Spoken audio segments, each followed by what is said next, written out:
This session is an introduction to social protection.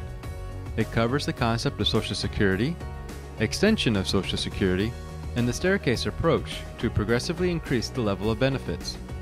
It then moves on to the concept of a social protection floor, or SPF. The presentation also touches upon international labor standards, such as the Convention 102 of 1952, Recommendation 202 of 2012 of the ILO. Finally, it discusses Social Security strategies adopted by countries and gives an overview of ILO's work on Social Security in the Asia-Pacific region.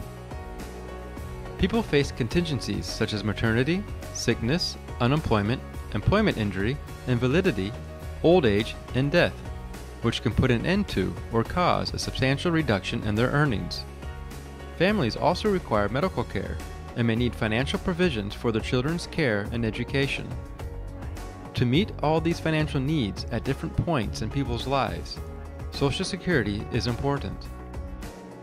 Social Security is the protection which society provides for its members against the economic and social distress that otherwise would be caused by these contingencies.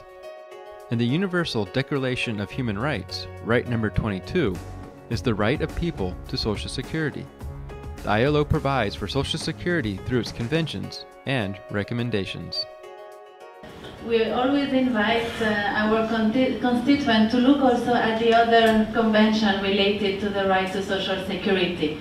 As Valerie said, the 102 is a flagship convention, the long one, with its two recommendations on income security and also recommendation on medical care. But then, along the years, were developed a number of other conventions to complement some particular branches of Social Security to come with additional details on how a scheme should be implemented.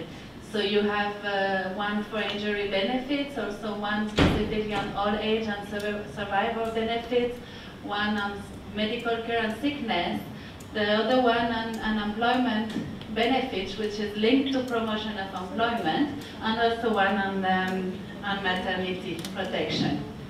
And then you have more recent and umbrella convention with basic principle, which is equality of treatment and maintenance of Social Security rights if you move from one scheme to another, from one country to the other.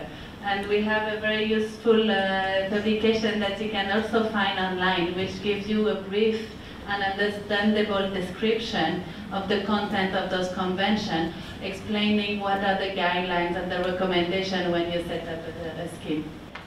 Just one slide, because this presentation on the convention can be very lengthy, but we wanted to share with you what are the fundamental principles that we find first in the Convention 102, but then that will be reused to develop and to fit the guidelines of all the different conventions I have mentioned.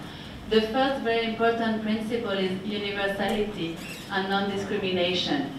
It should provide, the social insurance scheme should provide, social security scheme, so it should provide universal coverage for all residents. And it should be based on implementation of equality. This principle, which was included in 1952 with the Convention 102, it's interesting to see that this is one of the core principles of the new recommendation for the social protection floor. It really re-emerged as a priority for establishing social protection. The second one is adequacy and sustainability. Those schemes should be those schemes with their benefit package should be adequate, which means that it should be adapted to the level of economic and social development of the country, but also consistent with the national, larger, broader national economic and social policy. It should not be developed ad hoc. It should be part of a national strategy. And it's also very important at the time of designing the Social Security policy to realize, to assess the institutional capacity, to make sure that then you have the institution, the staff, the capacity to implement these different schemes. The coverage or extension of coverage should be progressive And this is again an idea we find in the recommendation on social protection flow by starting with a minimum universal guaranteed purpose and progressively extending to higher level of benefits. We'll get back to this approach. It should also respect a fair balance of interest. And this means by involving all stakeholders, ministries, but also social partners, workers and employers representatives, who will be involved also in funding those schemes. And the administration, it is recommended by the convention that the administration, the board, should be tripartite. Collective financing, this is also a very important principle.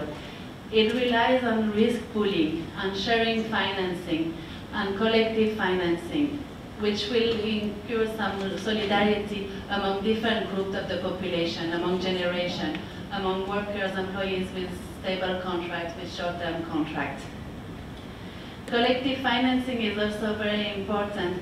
It should be done through contribution and taxation. And here is a bit the idea vehicled through those conventions, not against, but not in favor of setting up individual saving accounts, which may not provide the adequate protection. And the last one, but not the least, is the state's responsibility. The scheme should be entailed into laws and the legal framework, and the state should be the last guarantor of the scheme.